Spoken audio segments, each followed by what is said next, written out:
नमस्कार दोस्तों, स्वागत है आप सभी का ऑनलाइन डफर स्टडी चैनल पे। फिर से दोस्तों आप सभी के बीच आज लेटेस्ट अपडेट के साथ में बात करेंगे 69,000 को लेकर। दोस्तों यहाँ सुप्रीम कोर्ट की तरफ से बीएड को लेकर क्या कहा गया, इस पर हम बात करने वाले हैं। साथ में अगर बात करें शिक्षा मित्रों की तरफ से, तो हर एक मुद्दे को 40-45 की जो मांग है वो की जा रही है।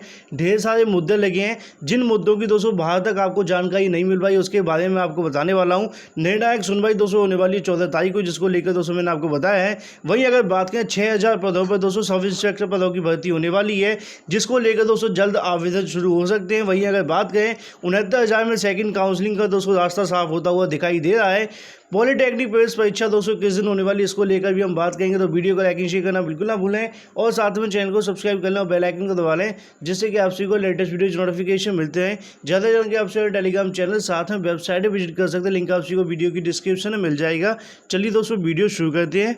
जैसा कि दोस्तों आप सभी को पता है कि 69,000 को लेकर महत्वपूर्ण सुनवाई होने वाली, निर्णायक सुनवाई है 14 तारीख को। हो सकता है दोस्तों 15 को भी देखने के, और उसके बाद जो मामला दोस्तों फाइनल हो जाएगा। लेकिन अगर देखा जाए शिक्षा मित्रों की तरफ से दोस्तों तमाम पेटिशन फाइल की जा रही हैं, जिसके अंदर दोस्तों तमाम अलग अलग मुद्दे लेकर के जाया जाए, जिससे 40-45 को सेव करने की जो कोशिश है वो की जा रही है। आपको दोस्तों याद कराना चाहूँगा 9 तारीख को जब दोस्तों सुनवाई देखने के लिए मिल रही थी, उसके बाद से शिक्षा मित्रों की तरफ से दोस्तों एक पेटिशन और फाइल की गई थी, जिसके अंदर जो मांग है वो की गई थी पीएच कैटेगरी वाले अभ्यर्थियों के लिए, क्योंकि वो चाहते कि 40-45 में पीएच कैटेगरी वाले अभ्यर्थी और भी दोस्तों पास हो जाएंगे। अब ऐसे में 40-45 ना होने की वजह से उनका हित प्रभावित हुआ है। ऐसा दोस्तों बीच में एक सुनवाई आपको देखने के लिए मिली थी, जहां पे दोस्तों जो मांग की गई थी 19 तारीख को जो मॉडिफिकेशन में सुनवाई होने वाली थी, उसी दिन दोस्तों आप सबको पता होगा मैंने बताया था कि पीएच कैटेगरी के अभ्यर्थी को सीटें रिजर्व करने की जो मांगे वो की गई थी। लेकिन जज साहब की तरफ से दोस्तों यहाँ पे जो बता दिया गया स्पष्ट तौर पर, क्या ये शिक्षा मित्र, उनका कहना था कि नहीं ये शिक्षा मित्र नहीं है,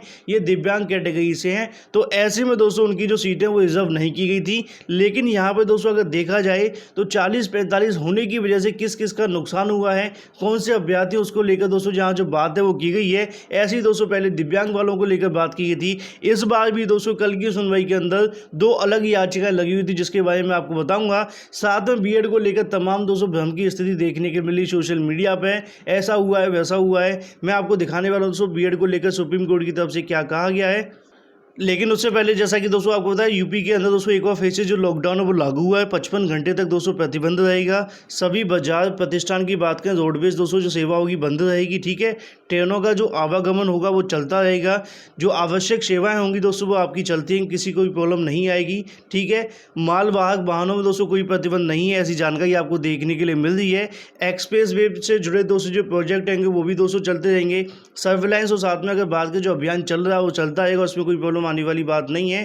पहचान पत्र जो होगा दोस्तों ड्यूटी के पास माना जाएगा, मतलब दोस्तों आवश्यक ड्यूटी के लिए आपको जाना है, या दोस्तों और भी कोई काम आपको पड़ जाता है तो आपका जो पहचान पत्र होगा वही दोस्तों जो आपका पास माना जाएगा।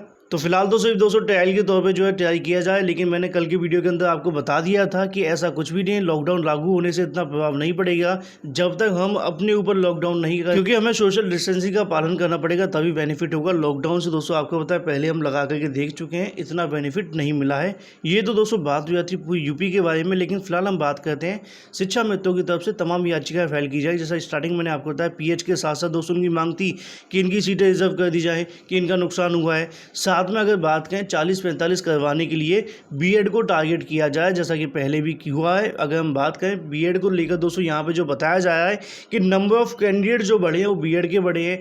अब वो चाहते हैं कि बीएड दोस्तों इस भर्ती के अंदर वैलिड नहीं है, उसको इनवैलिड करा दिया जाए, उसके बाद से 40-45 यहाँ से हो जाएगा, ठीक है। लेकिन फिलहाल ऐसा कुछ होने नहीं वाला है। कोर्ट की तरफ से कल की डेट के अंदर क्या कहा गया दोस्तों यहाँ पे आप देख सकते हैं। यहाँ पे आप देखेंगे उत्तर प्रदेश दोस्तों प्राथमिक विद्यालय में 69 सहायक शिक्षक भर्ती की बात करें, बीएड को भी दोस्तों योग्यता मापदंडों में शामिल करने का मामला सुप्रीम कोर्ट पहुंच गया है।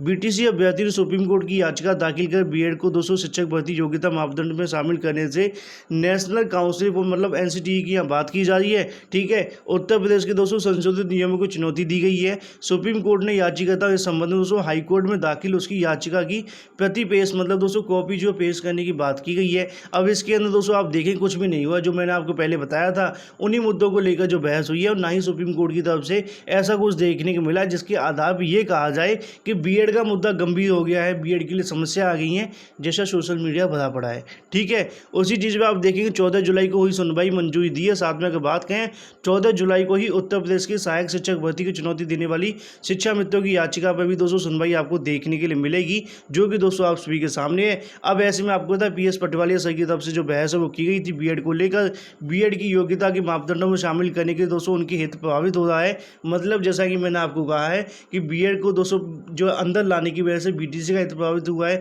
साथ में उनका ऐसा भी कहना है कि शिक्षा मित्रों का भी हो रहा है। सेम चीज़ दोस्तों यहाँ पे आपको देखने के मिल रही है। तो जैसा कि दोस्तों मैंने आपको शिक्षा मित्रों की तरफ से लगातार दोस्तों उन मुद्दों को टारगेट किया जाए जिसके थ्रू 40-45 करवाया जाए। जैसा कि आपको पता है कि सिंगल बेंच के अंदर हमें देखने के लिए मिलता था कि 40-45 से बहस ज़्यादा होती थी। लेकिन फिलहाल दोस्तों अगर बात करें सुप्रीम कोर्ट के अंदर, पहला मुद्दा मैं बताना चाहूँगा कि बीएड की दोस्तों संख्या को दिखाना, बीएड को इनवैलिड करार करवाना, उसके माध्यम से 40-45 कराने की जो कोशिश है वो की जा रही है। उसी के लिए दोस्तों यहाँ पे याचिका जो है टैग करवा दी गई है। ठीक है, साथ में दोस्तों इससे पहले मैं आपको बता चुका हूँ कि पीएच कैटेगरी वाले अभ्यर्थियों इसके अंदर जोड़ा गया है। बाकी इसके अंदर देखा जाए तो दोस्तों कुछ भी नहीं है, जो कि मैंने आपको पहले बता दिया है कि बीएड को दोस्तों शामिल किया गया था, बेस कोर्स वगैरह की दोस्तों जानकारी दी गई है। साथ में दोस्तों यहाँ पे आप लास्ट में देखेंगे, जैसा कि मैंने आपको थंबनेल के अंदर लिखा है कि शिक्षा मित्र हर एक मुद्दे को जोड़ करके 40-45 की मांग कर रहे हैं, वो दोस्तों यहाँ से आपको स्पष्ट होगा।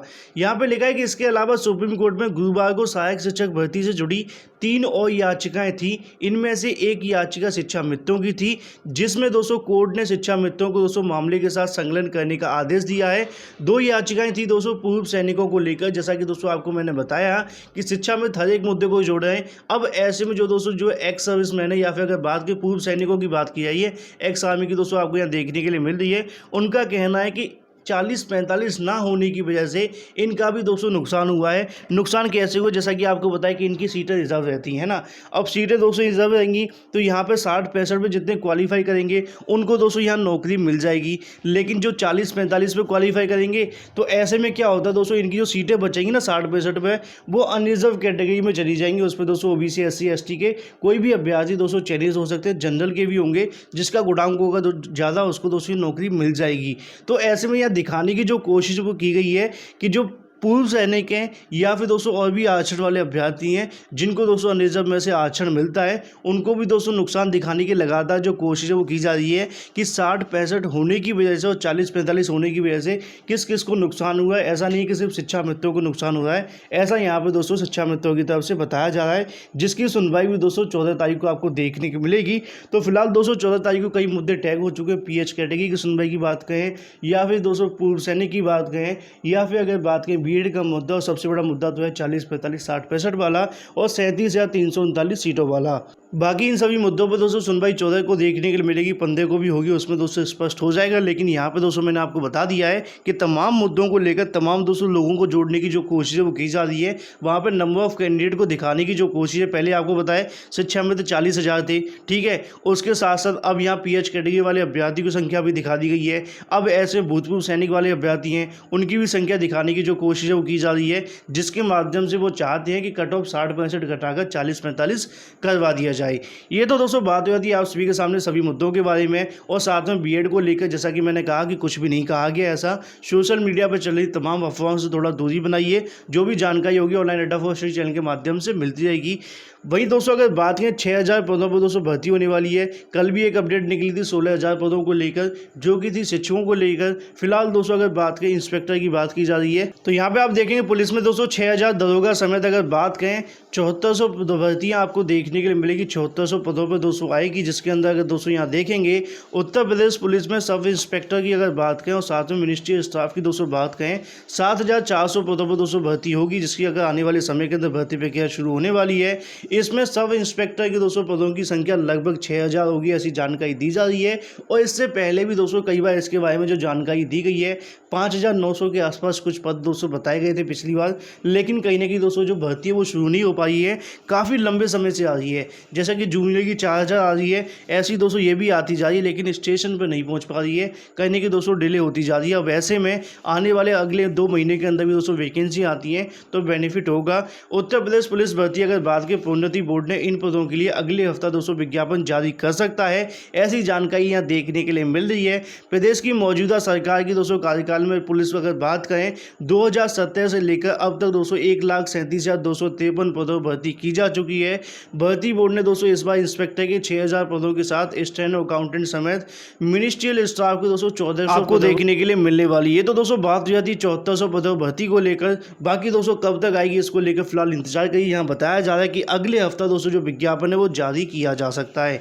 ये तो दोस्तों बात हुई 6000 पदों पर। वहीं अगर बात करें 69,000 की सेकंड काउंसलिंग को लेकर रास्ता साफ होता हुआ दिखाई दे रहा है। कल रात को वीडियो के माध्यम से दोस्तों मैंने आपको बता दिया था, कल रात को ही नहीं बताया था, पिछले 1.5 साल से मैं आपको बता रहा हूँ कि LT TGT वालों को नौकरी मिलेगी तो 100% दोस्तों यहाँ से जो पदों की संख्या वो खाली होगी। अब यहाँ पे जो अभी तक दोस्तों रिजल्ट आया, मतलब जो विद्यालय आवंटन हुआ है, लगभग दोस्तों 2500 पदों का हो गया है। ठीक है, अब 2500 में से अगर दोस्तों 500 लोग भी जाते हैं TGT वाले तो बेनिफिट तो मिलेगा, इसमें कोई प्रॉब्लम वाली बात नहीं है। लेकिन ऐसे में दोस्तों आपको पता है कि जो इंटरव्यू रुके हुए लगभग 9000 पदों के आसपास मान के चलिए, या दोस्तों पदों की संख्या ऊपर नीचे भी रह सकती है, क्योंकि मुझे अभी फिलहाल सभी के पद जो याद नहीं है सब्जेक्ट वाइज। तो ऐसे में दोस्तों यहाँ अगर सबको नौकरी मिल जाती तो कहीं ना कहीं दोस्तों बेनिफिट और भी तगड़ा देखने के लिए मिल सकता था। तो ऐसे में दोस्तों अभी तो काफ़ियों के इंटरव्यू रखे हुए हैं जो कि आने वाले समय के अंदर जुलाई के लास्ट तक शुरू होने की संभावना है। लेकिन यहाँ पर दोस्तों धीरे धीरे करके अगर बात करें LT ग्रेड वालों को भी नियुक्ति का रास्ता साफ हो रहा है। जल्द अगर उनको भी दोस्तों जो विद्यालय आवंटित कर दिए जाते हैं तो यहाँ से दोस्तों बेनिफिट तो देखने के लिए मिलेगा। कम गुणांक वालों के लिए रास्ता साफ होता हुआ जा रहा है। हाल ही में दोस्तों NOC को लेकर भी सुनवाई देखने की मिल रही है, उसके माध्यम से भी अगर देखा जाए तो जल्द दोस्तों जो कम गुणांक वालों को बेनिफिट मिलता रहेगा और सेकंड काउंसलिंग होते होते दोस्तों काफ़ी बेनिफिट और भी मिल जाएगा। क्योंकि आप सभी को पता है LT TGT को नियुक्ति मिलेगी तो कहीं ना कहीं दोस्तों यहाँ प्रभाव तो पड़ेगा, लेकिन अगर NOC रुक जाएगी तो बहुत बड़ा प्रभाव दोस्तों यहाँ पर आपको देखने के लिए मिल जाएगा। तो फिलहाल दोस्तों सेकंड काउंसलिंग को लेकर आप सभी इंतजार करिए, 100% दोस्तों आपको बेनिफिट देखने को मिलेगा और सीटों की संख्या भी दोस्तों 100% यहाँ से खाली होगी, जो कि दोस्तों अच्छी बात है। वहीं अगर दोस्तों बात करें पॉलिटेक्निक प्रवेश परीक्षा के बारे में किस दिन होने वाली, दोस्तों इसको लेकर भी जानकारी देखने के लिए मिल रही है। यहाँ पे भी दोस्तों आप देख सकते TGT वालों को, तो जैसा कि आपको पता है कि यहाँ जो विद्यालय आवंटन कर दिए गए कल दोस्तों मैंने आपको बता दिया था, उसी के क्रम में दोस्तों आपके सामने जो अपडेट है वो देखने के लिए मिल रही है। वहीं दोस्तों आप यहाँ देखेंगे देखने के मिल जाएगा पॉलिटेक्निक प्रवेश परीक्षा के बारे में दोस्तों जानकारी दी गई है, सितंबर में आपको देखने के लिए मिलेगी। पॉलिटेक्निक प्रवेश परीक्षा की तिथि दोस्तों घोषित होगी। लिखित परीक्षा की अगर बात करें 12 सितंबर, ऑनलाइन परीक्षा साथ में अगर बात करें 15 सितंबर को होगी, जो कि 4 सितंबर से दोस्तों अभ्यर्थी वेबसाइट पर प्रवेश पत्र डाउनलोड कर पाएंगे, जिसके बारे में दोस्तों आपको जैसे ही प्रवेश पत्र आएंगे और भी जानकारी प्रोवाइड कर दी जाएगी। ये थी दोस्तों 69,000 के साथ साथ तमाम लेटेस्ट अपडेट। वीडियो पसंद आए वीडियो को लाइक शेयर करना बिल्कुल ना भूलें, साथ में चैनल को सब्सक्राइब करना और बेल आइकन को दबा लें, जिससे कि आप सभी को लेटेस्ट वीडियो की नोटिफिकेशन मिलते हैं। फिलहाल इस वीडियो के माध्यम से इतना ही, मिलते हैं अगली वीडियो में। Till then take care, tata bye bye, thank you for watching this video.